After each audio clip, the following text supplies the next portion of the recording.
Bagaimana hukumnya persaingan dagang yang terkadang menjatuhkan harga jualnya? Ya nggak boleh mestinya. Kita harga sesuai dengan apa yang ada di pasaran masyarakat. Jadi jangan salah menjatuhkan. Yang kita dapat untung sedikit. Akhirnya ketika kita menjatuhkan, yang ujung-ujungnya apa? Banyak utang dia sama orang. Tentu terbukti. Bukan satu yang dilihat, puluhan. Karena nafsu dia. Dia nggak enak disaingi yang lain, dia jatuhkan. Terus dia jatuhkan harga lagi. Akhirnya dia dapat untung cuma sedikit karena nafsu. Yang penting puas nafsunya. Akhirnya utang lagi pada orang. Utang lagi pada orang. Dia jatuhkan dagangan terus dia utang pada orang. Akhirnya bukan baik buat dia. Rusak buat dia dan keluarganya.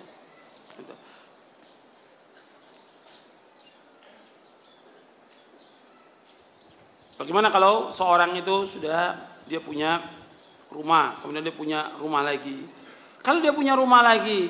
Memang keperluan, kebutuhan buat anaknya. Atau dia ingin kontrakan karena buat maisanya ini boleh. Tapi kalau sekedar rumah begitu aja, nggak ditempati oleh orang, padahal pembantunya pun bisa tinggal sama dia, buat apa? Lebih bagus dia jual, jadi celengan dia di akhirat. Dia jual, jadi celengan di akhirat.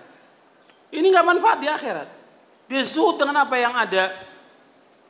Atau kendaraan, dia punya kendaraan 5 umpamanya. 2 nggak dipakai, yang dia butuh 1 buat operasional, 2 buat rumah tangganya. Itu dia butuh betul setiap hari. Yang 2 jual. Dia sedekahkan buat fuqara masakin. Dia jual. Atau dia wakafkan buat pondok, pesantren yang membutuhkan. Atau yang lain. Yang betul-betul membutuhkan. Atau buat dakwah. Atau yang lainnya. Jadi lihat yang seperti itu. Boleh nggak kita membantu masjid-masjid yang bid'ah? Sebenarnya pada hakikatnya bukan masjid yang bid'ah. Orangnya yang bid'ah. Masjid itu sih nggak bid'ah. Yang bid'ah orangnya. Cuma karena masjid itu dipegang oleh mereka pengurusnya, tetap akan terlaksana bid'ah. Nah sekarang masjid yang sunnah banyak. Kayak masjid ini belum selesai pembangunannya. Antum bantu ini. Ini masjid ini belum selesai pembangunannya. Antum bantu. Manfaat. Ini jelas sunnah. Jangan dibantu yang beda, jangan. Jadi pondok-pondok yang sunnah banyak antum bantu. Dan mereka masih butuh dana. Bukan jutaan lagi, miliaran butuh dana itu. Antum bantu. Manusia memiliki fitnah.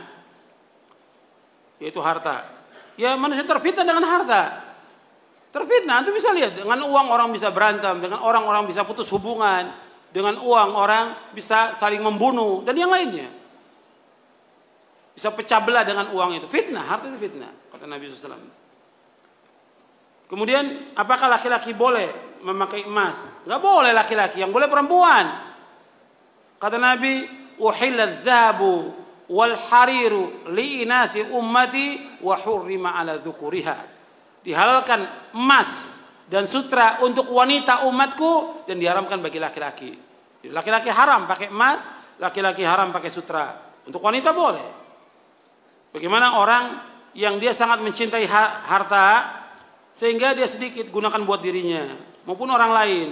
Bagaimana? Ya ini orang nggak bermanfaat. Harta yang dia cari nggak bermanfaat.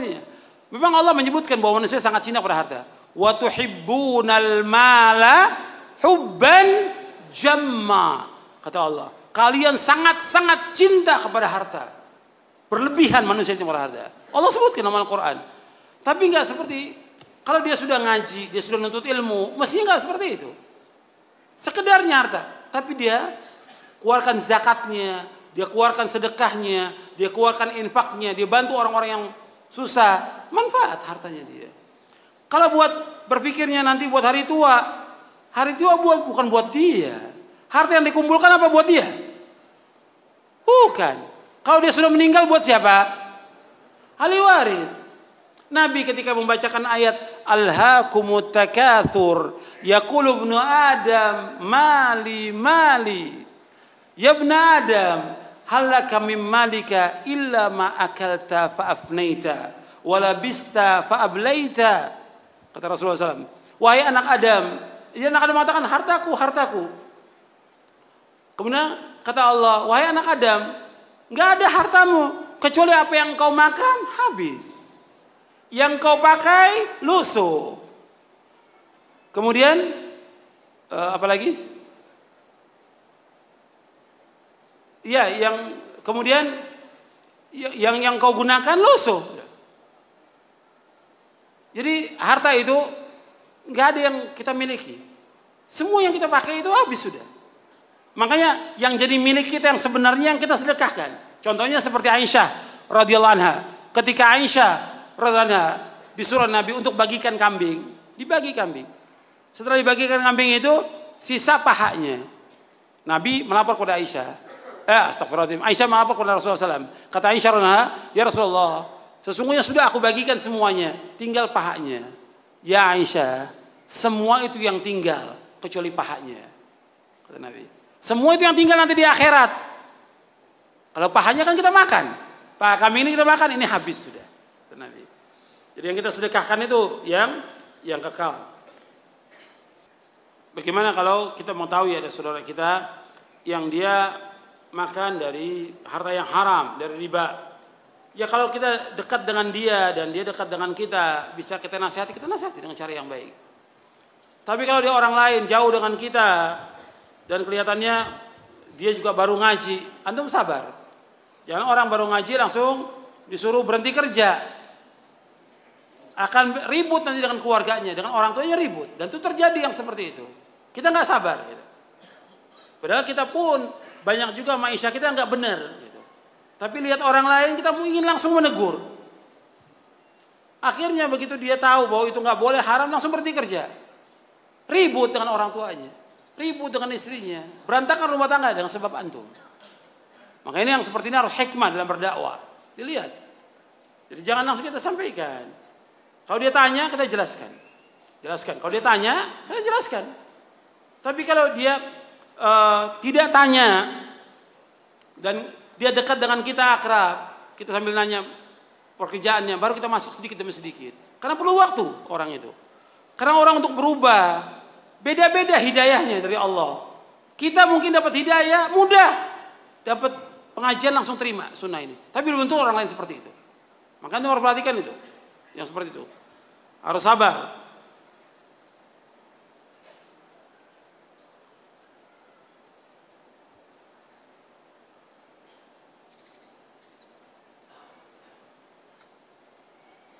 Bagaimana kalau kita bekerja keras untuk mencukupi keluarga dan membalas kebaikan orang lain? Ya sekedarnya tetap ada waktu kita untuk kerja, waktu kita untuk ibadah kepada Allah, waktu kita untuk ngaji, nuntut ilmu, waktu kita untuk baca Quran, waktu kita untuk orang tua, waktu untuk istri, untuk harus kita bisa bagi. Jangan alasannya untuk nolong orang, untuk ini, akhirnya terus kerja. Dan gak akan ada waktu kita untuk mengaji kalau kita gak luangkan. Mesti akan sibuk terus. Nanti minggu depan ada kerjaan lagi. Terus seperti itu. Sekarang waktu kita yang Allah kasih sekarang ini, yang milik kita sekarang ini, sekarang kita gunakan sebaik-baiknya. Bukan yang lalu dan bukan yang akan datang.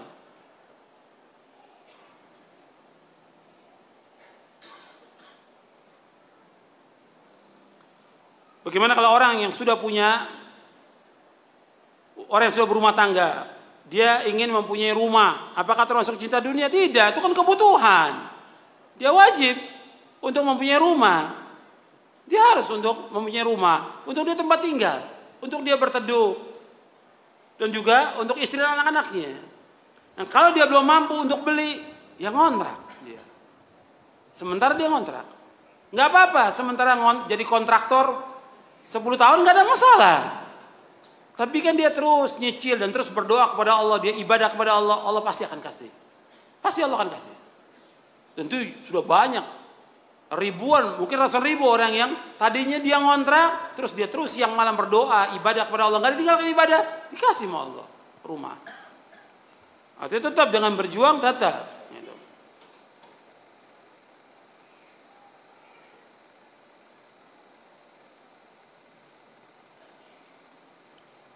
Ada sahabat Nabi yang juga kaya raya. Kita ingin seperti mereka. Dunia dapat, akhirat dapat. Ya. Kita ingin seperti mereka. Iman antum dengan para sahabat gimana ya? Iman antum, keyakinan antum, tawakalnya antum, khauf, roja, beda jauh. Jadi kadang-kadang kita kepengennya seperti sahabat, ada yang kaya kita semua mereka. Kenyataannya kita baru dikasih sedikit aja udah ribut. Ya. Dikasih rumah sepetak aja udah ribut. Nggak selesai ributnya. Baru sepetak. Gitu. Kita nih pokoknya berusaha bagaimana kita beramal soleh sebanyak-banyaknya. Itu yang penting bagi kita. Adapun kalau diberikan oleh Allah kekayaan, boleh. Kata Syekh Utsaimin rahimahullah, Allah dan Nabi tidak melarang kita kaya. Boleh. Kalau memang kita dapat harta, kita kaya, nggak ada masalah. Kita gunakan buat ibadah kepada Allah SWT. Cuma mencarinya itu dengan mengorbankan segala macam nggak boleh, nggak boleh mencarinya. Sampai kita korbankan waktu kita untuk ibadah kepada Allah, untuk ngaji, untuk nuntut ilmu, untuk istri, untuk anak, nggak boleh. Tetap harus kita cari maisha sekedarnya. Jangan kita berpikir, ya kita akan bercita-cita ingin jadi orang kaya yang bermanfaat. Nah ini yang seperti ini angan-angan, nggak ada manfaatnya. Nggak ada manfaatnya.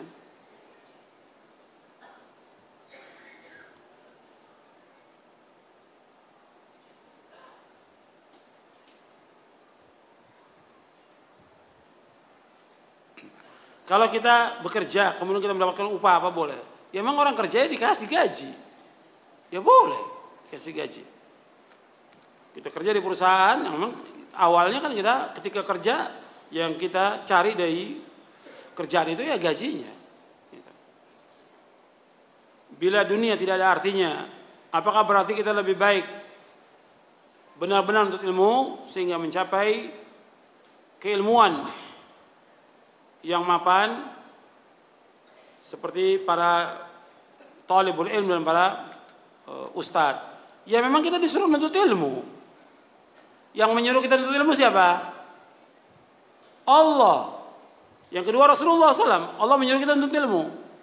Dan Nabi disuruh oleh Allah untuk minta tambahan apa? Ilmu atau harta? Wa qul rabbi zidni ilman atau malah? Ilman, bukan harta. Allah menyuruh Nabi Muhammad, katakanlah ya Muhammad, ya Allah tambahkanlah aku apa? Ilmu, bukan harta. Disuruh minta tambahan apa? Ilmu. Nabi juga bersabda, talabul ilmi faridatun ala kulli muslimin. Menuntut ilmu itu wajib atas setiap muslim.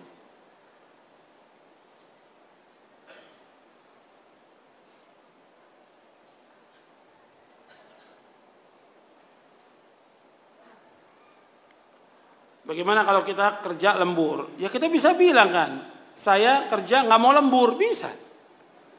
Saya kerja sampai jam segini sesuai dengan yang ada, digaji sesuai dengan yang ada, cukup insya Allah, cukup. Tukang sampah anaknya 5 cukup dia, istrinya di rumah nggak kerja. Tukang sampah cukup dia, antum bisa lihat. Kenapa kita terus maksa anak 3 tapi maksa benar untuk dapat uang? Dapat segitu-gitu juga kata Nabi SAW. Meskipun dia kerja dari pagi sampai sore segitu juga dia dapat. Tapi dia sudah mengorbankan apa dengan dia lembur? Mengorbankan ibadahnya kepada Allah, mengorbankan sholatnya, mengorbankan baca Qur'annya, mengorbankan untuk ilmu, mengorbankan hak istri dan anaknya, dikorbankan oleh dia.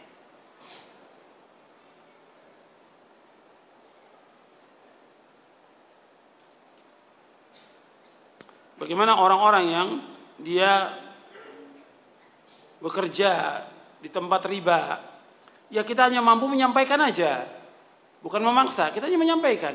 Kalau dia mau taubat, alhamdulillah baik buat dia. Kalau dia nggak mau taubat, kita hanya menyampaikan. Karena Allah menyebutkan wa ma'alar rasuli illal balagh, dan tidak ada kewajiban Rasul kecuali apa? Menyampaikan. Ini kadang-kadang kita menyampaikan kepada teman kita yang ngaji seperti maksa, harus berhenti kerja. Kan perlu waktu, nggak semudah itu. Perlu proses. Kadang-kadang orang bisa nerima hidayah itu lambat. Kita cepat, tapi orang itu lambat. Perlu waktu. Kita mungkin bisa jawab sekarang pertanyaan, tapi dia laksanakan kapan? 2 tahun yang akan datang. Seperti itu, kita harus sabar. Bagaimana menyikapi suami yang galau tentang urusan rezeki? Waduh, ini Masya Allah ya. Istrinya ngaji, suaminya belum ngaji kali. Atau dia ngaji tapi nggak paham. suaminya ini. Ya diberikan penjelasan, diberikan pemahaman. Kita tetap wajib mencari nafkah, dan nafkah yang diberikan oleh Allah cukup buat kita.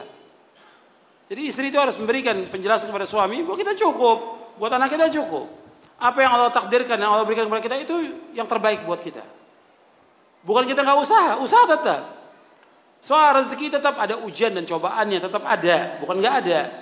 Kadang-kadang ada orang yang kerja ketika dia ingin melaksanakan sunnah diberhentikan. Itu cobaan buat dia. Tapi jangan putus asa. Ini takdir Allah, dia cari lagi yang lain. Dan insya Allah itu yang terbaik buat dia.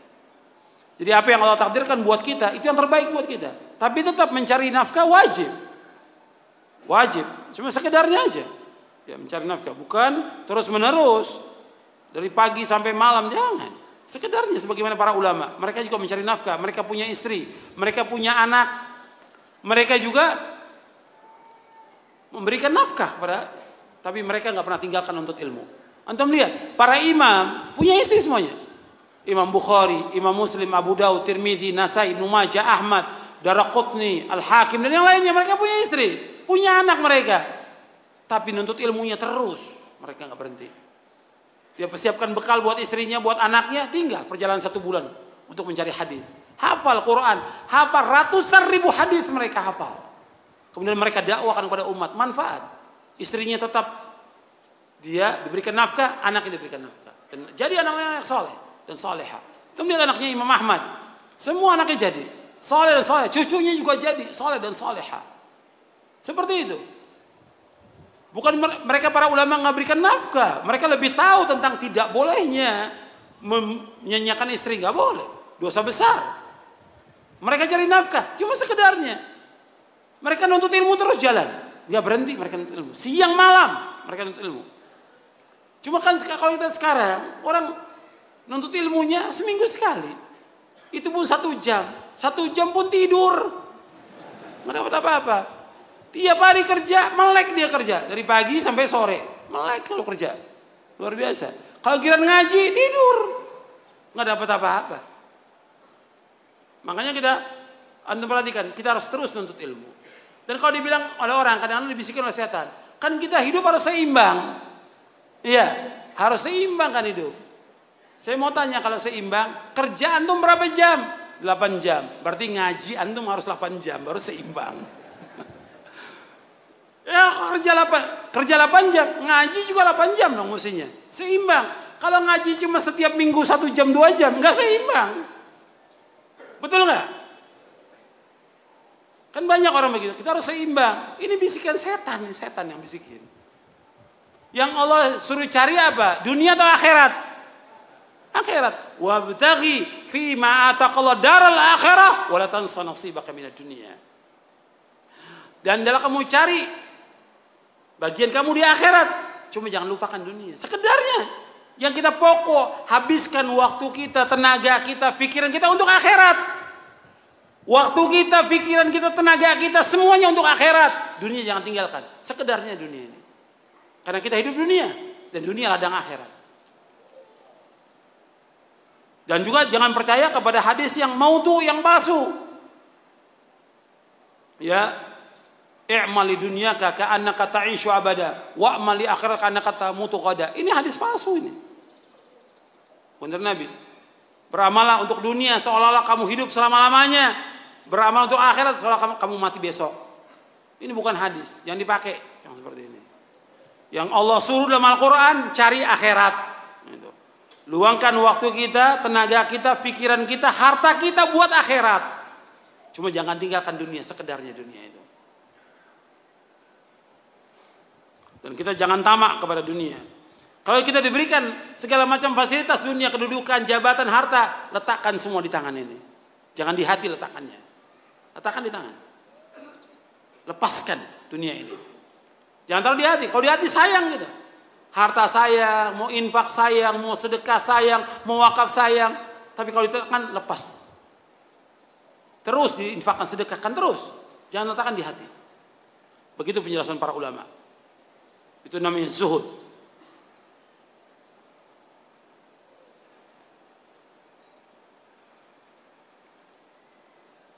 Bagaimana menyikapi sebagian ahli sufi yang lebih mengutamakan kehidupan akhirat dengan melakukan uzlah dan zuhud? Ini nggak benar. Perbuatan mereka meninggalkan dunia nggak benar. Kita hidup di dunia. Kita harus bergaul dengan masyarakat sekedarnya.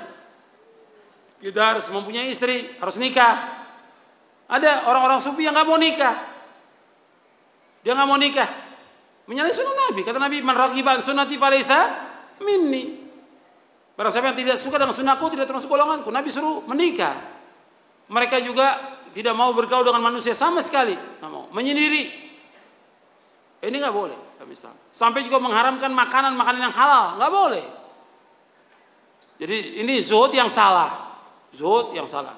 Yang tarekat sufi ya, kalau antum lihat penjelasan para ulama panjang lebar tentang mereka, tentang sesatnya mereka. Jadi zuhud yang benar itu sesuai dengan yang dicontohkan oleh Rasulullah SAW. Kita lihat Rasul menikah, Rasul bergaul dengan para sahabatnya. Rasul nggak mengharamkan yang halal, tidak. Kita lihat orang yang zuhud Rasulullah. Kita lihat yang zuhud lagi Nabi Sulaiman, punya kekayaan, punya kerajaan, punya istri 100. Orang yang zuhud Nabi Sulaiman. Kalau dulu boleh istri 100 ya. Itu zamannya Nabi Sulaiman.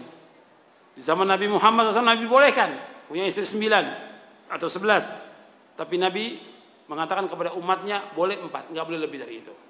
Ketika ada orang masuk Islam punya istri 10, kata Nabi ikhtar minhunna arba'an, kamu pilih 4 aja.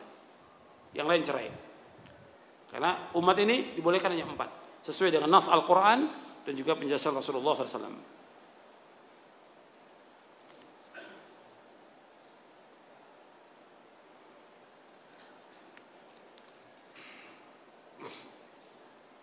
Bagaimana kita melaksanakan sholat malam supaya continue? Ya kita harus berusaha untuk merutinkan. Artinya kita membiasakan untuk sholat malam itu.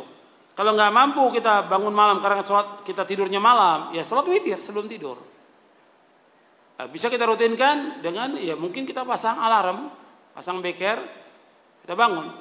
Kita nggak bisa 11 ya 2 rakaat aja. Tahajudnya witir 1. Terus lakukan selama bertahun-tahun. Kalau ada kesanggupan lagi, tambah lagi. 4, witirnya 3. Karena masalah ini perlu rutin dan kebiasaan. Kita paksakan sekarang sholat malam 11, besok nggak ngerjakan lagi. Contohnya Ramadan, sebulan Masya Allah sholat tarawih. Setelah Ramadan nggak bangun lagi dia. Ya, sampai ketemu Ramadan berikutnya.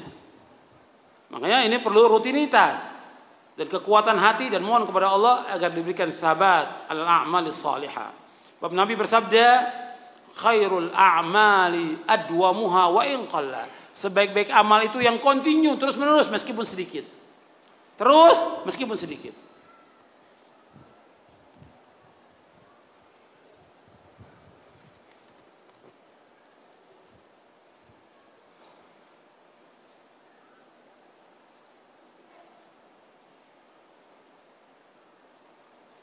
Bagaimana orang tua yang menyerahkan masa depannya kepada anaknya? Apakah dia termasuk orang yang tawakal? Tidak tawakal.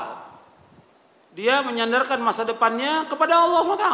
Dia yakin, ya kalau dia sudah bekerja, sudah berusaha, beribadah kepada Allah, yakin masa depannya akan diberikan rezeki oleh Allah. Kita nggak usah takut tentang masa depan dan nggak usah bergantung pada anak. Meskipun kita halal mengambil harta anak orang tua, halal. Nabi bersabda, anta wa maluka li abika. Kamu dan hartamu milik ayahmu, kata Rasulullah.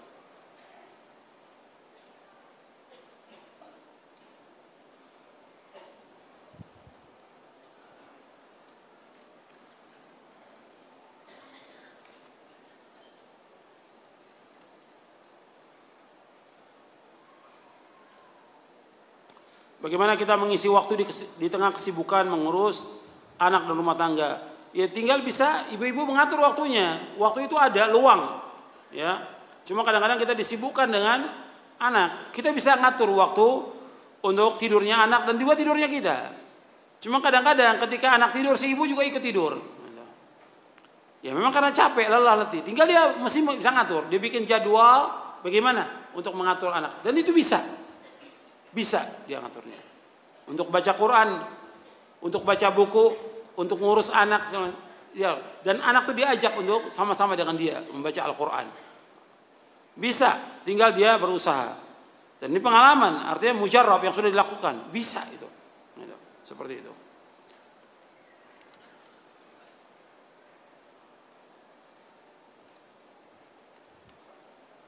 Boleh nggak kita iri kepada orang kaya yang punya harta banyak dan dia taat kepada Allah? Ya ghibtah boleh. Yang kata Nabi, la hasada illa fitnatain. Nggak boleh hasad kecuali pada dua orang. Rajulun atahu Allah malan wa huwa yunfiqu ana al-laili wa ana an-nahar. Seorang yang diberikan harta, dia infak siang dan malam. Wa rajulun atahu Allah al-Qur'an fa huwa yaqra fa huwa yu'allimuha ana al-lail wa an-nahar. Orang yang diberikan Al-Qur'an, dia baca Al-Qur'an dan dia mengamalkannya. Dan riwayat yang lain disebutkan yang riwayat Bukhari Muslim fa huwa yaqdi biha wa yu'allimuha. Dia mengamalkan dan dia mengajarkan. Jadi kita boleh, maksudnya ghibtah bukan hasad. Kalau dengki itu, iri itu, kita ingin kepada orang itu apa yang ada pada orang itu hilang, itu namanya hasad. Itu iri. Tapi kalau ghibtah, kita ingin seperti orang itu, tapi apa yang ada pada orang itu tetap, gitu. Bahkan lebih baik. Bahkan kita doakan supaya barokah. Itu namanya ghibtah. Gitu. Boleh. Seperti itu boleh. Dan ada hadisnya yang tadi saya bacakan dari Bukhari Muslim dan juga ada beberapa riwayat yang lainnya.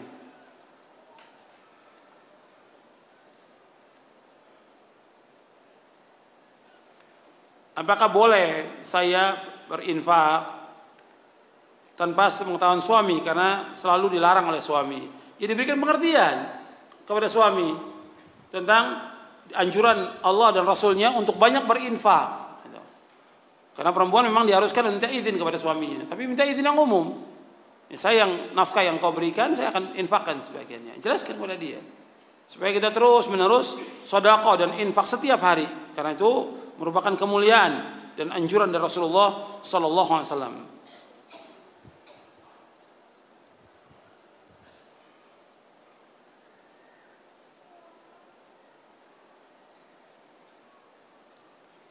Bagaimana kalau seorang dia bekerja, mengejar pekerjaan supaya bisa membiayai sekolah anak-anaknya. Ada dengan dia bekerja, insya Allah bisa membiayai anak-anaknya. Cuma tetap nggak boleh ditinggalkan kewajiban. Kerja nggak ada masalah, wajib cari nafkah. Tapi jangan alasan untuk mengejar biaya sampai dia korbankan ibadah dia kepada Allah, nggak boleh. Hidup kita, tujuan hidup kita untuk apa? Ibadah, itu harus kita ingat. Untuk ibadah kepada Allah. Kalau kita nggak mampu untuk sekolah, menyekolahkan anak di sekolah yang mahal, ya banyak juga yang murah. Sekolah-sekolah yang sunnah, yang biayanya nggak mahal, kita masukkan ke situ.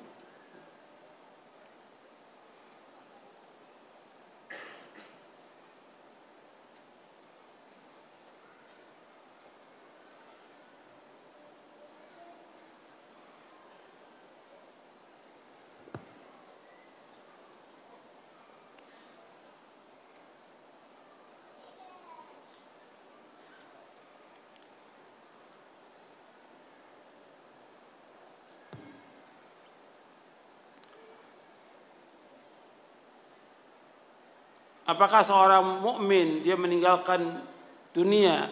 Bukan meninggalkan dunia, ini jangan salah paham. Artinya kita disuruh, kita hidup di dunia. Kita hidup di dunia dan kita harus mencari nafkah. Dan kita mengambil yang halal. Syekh Utsaimin pernah ditanya rahimahullah tentang apakah kita seperti pertanyaan tadi, apakah kita nggak boleh untuk mutlak mencari atau sibuk dengan dunia. Kata Syekh, kita tetap wajib mencari nafkah. Kita harus berusaha. Artinya kalimat zuhud kepada dunia bukan meninggalkan dunia sama sekali. Beliau menjelaskan, walaysal ma'na annaka la ta'khudh syai'an min ad-dunya, bal khudh min ad-dunya ma yahillu lak, wa la tansa nasibaka min ad-dunya. Walakin ij'alha fi yadika wala taj'al fi qalbika, hadha huwal muhim. Kata Syekh Utsaimin rahimahullah, maknanya tentang zuhud itu yaitu bukan engkau enggak mengambil sesuatu dari dunia. Ambil dari dunia ini, Cari nafkah, kerja. Apa yang halal bagi kamu. Jangan lupakan dunia kamu. Tetapi jadikan di tanganmu, jangan jadikan di hatimu. Ini yang paling penting. Jadi kalau kita diberikan kekayaan oleh Allah, ini merupakan nikmat anugerah. Karunia yang besar dari Allah kita diberikan kekayaan. Banyak juga yang diberikan kekayaan. Ada ulama-ulama terdahulu diberikan kekayaan oleh Allah. Tapi dia zuhud kepada dunia. Sampai Hasan al-Basri menyebutkan, para ulama mengatakan Hasan al-Basri nggak butuh kepada manusia. Orang-orang kaya Hasan al-Basri nggak butuh. Tapi orang butuh kepada dia. Karena hartanya dia cukup buat diinfakkan terus kepada kaum muslimin. Diinfakkan terus kepada kaum muslimin. Dan orang butuh kepada ilmunya. Jadi ada yang diberikan oleh Allah kelebihan, diberikan kekayaan, ya digunakan untuk ibadah kepada Allah.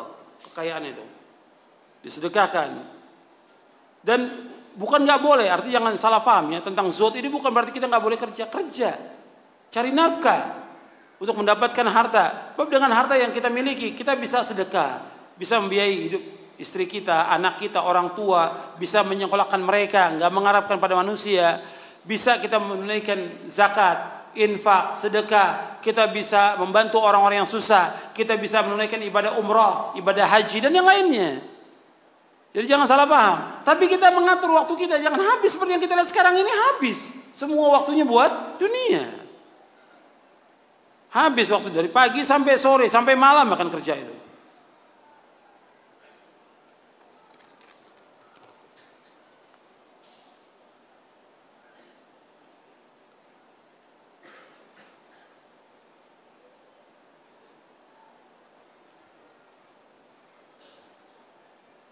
Bagaimana kalau seorang istri menjadi tulang punggung keluarga? Ya mestinya yang mencari nafkah itu suami, bukan istri. Kecuali kalau ditakdirkan memang suaminya meninggal dan gak ada yang mencari nafkah, anaknya masih kecil dan gak ada wali untuk dia. Dia boleh di tempat yang sesuai dengan syariat, yang halal. Boleh penjelasan para ulama tentang ini. Tapi dia juga harus bisa mengatur waktu untuk ibadah dia kepada Allah. Dan dia wajib untuk sabar atas apa yang Allah takdirkan buat dia. Sabar. Diberikan cobaan, suaminya sakit atau cacat atau meninggal, gak bisa cari nafkah, dia harus cari nafkah. Dia sabar dengan apa yang Allah takdirkan. Dia sekedarnya, dia usaha untuk bisa membiayai hidup anak-anaknya. Dan banyak pekerjaan-pekerjaan juga yang tidak bercampur dengan laki-laki bisa. Dia bisa bikin home industry atau yang lainnya bisa dilakukan oleh dia.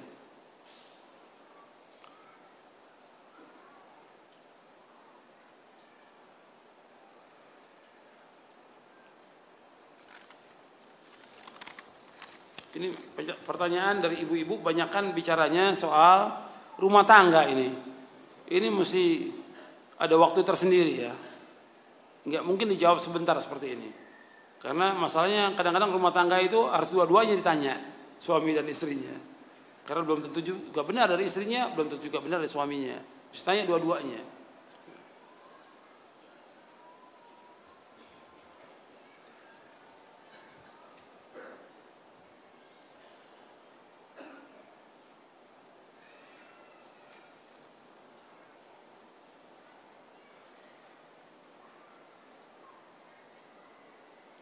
Ini sebenarnya pertanyaan sudah dijawab tadi ya. Bagaimana kiat-kiat mengobati hati yang sakit? Yang tadi kita ngaji itu apa ya? Ini mungkin tidur ya.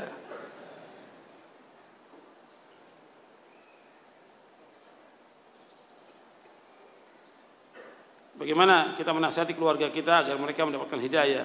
Ya artinya kita berusaha menasihati dengan cara yang baik. Dan apa yang paling penting dulu kita dakwakan kepada keluarga. Yang paling penting dari semuanya. Gak mungkin semua yang kita tahu kita sampaikan, gak mungkin. Gak mungkin semua yang kita tahu kita sampaikan. Orang gak bisa terima. Bahkan mungkin yang menyampaikan dianggap gila. Karena semua disampaikan. Ini gak boleh, ini gak boleh, ini bid'ah, ini haram, ini syirik. Bingung. Bingung orang tuanya. Mana yang paling penting itu dahulukan. Kalau di rumah itu dia kadang-kadang sok, kadang enggak, itu dulu yang dimulai. Daripada yang lain, dari pelanggaran dan dosa dia yang lainnya. Yang paling pokok mana dulu? Yang paling penting. Yang pertama tauhid, jelas. Kalau dia berbuat syirik, ya itu terus dakwakan dakwah tauhid dulu. Yang paling penting.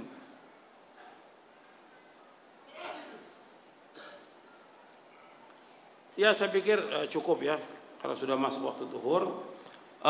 Yang terakhir yang perlu saya ingatkan, ikhwan fillah, azakumullah, pernah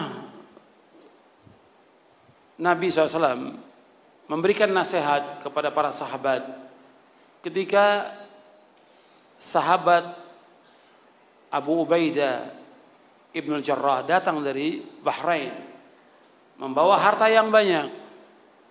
Kemudian para sahabat yang miskin datang mereka. Dan mereka setiap hari sholat berjamaah saat subuh. Nah waktu itu datang semuanya. Nabi melihat, mungkin kalian mendengar bahwa Abu Ubaidah datang dari Bahrain membawa harta yang banyak.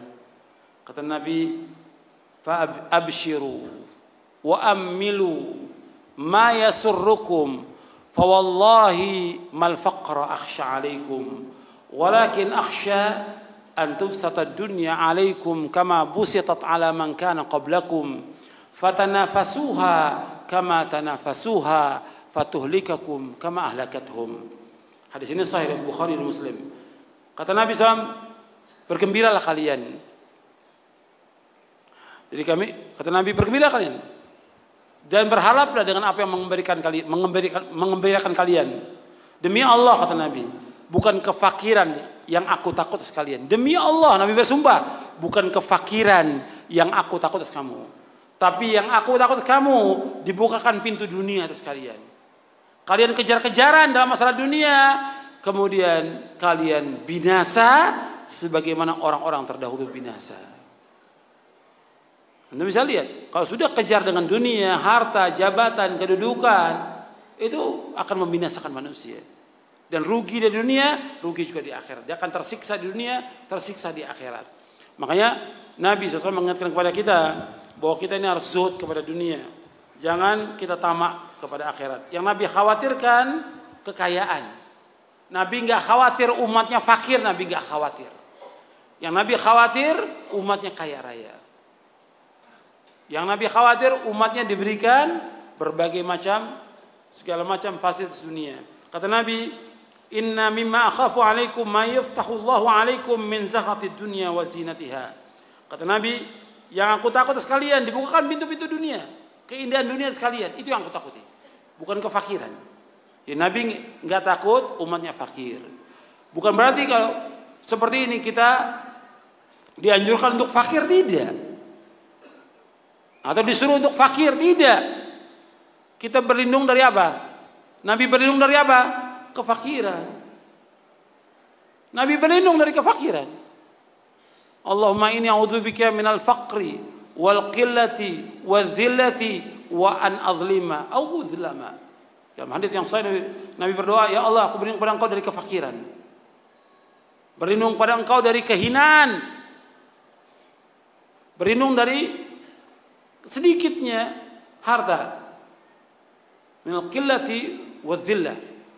Kemudian aku berlindung kepada Engkau dari menzalimi dan dizalimi. Jadi Nabi berlindung kepada Allah dari fakir. Jadi bukan kita diharuskan untuk fakir, tidak. Tapi kalau seandainya ditakdirkan Allah rezeki kita pas-pasan, karena nggak semua orang diberikan rezeki oleh Allah. Allah yabsutur rizqa liman yasha wa yaqdir. Ada yang diluaskan rezeki oleh Allah, ada yang disempitkan. Ketika kita disempitkan rezeki oleh Allah, kita sabar dan kita syukur atas nikmat Allah. Apa yang Allah takdirkan buat kita, itu yang terbaik buat kita.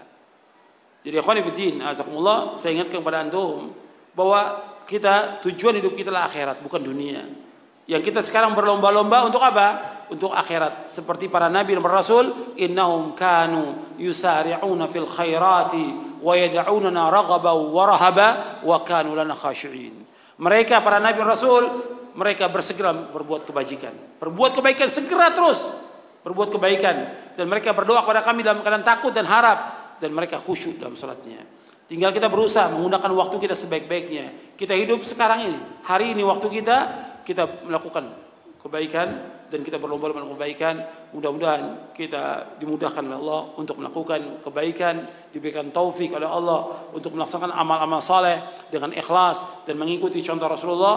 Mudah-mudahan Allah menerima amal kita dan harta kita yang diberikan oleh Allah diberikan barokah oleh Allah Subhanahu wa taala, diberikan barokah keluarga kita dan juga anak-anak kita.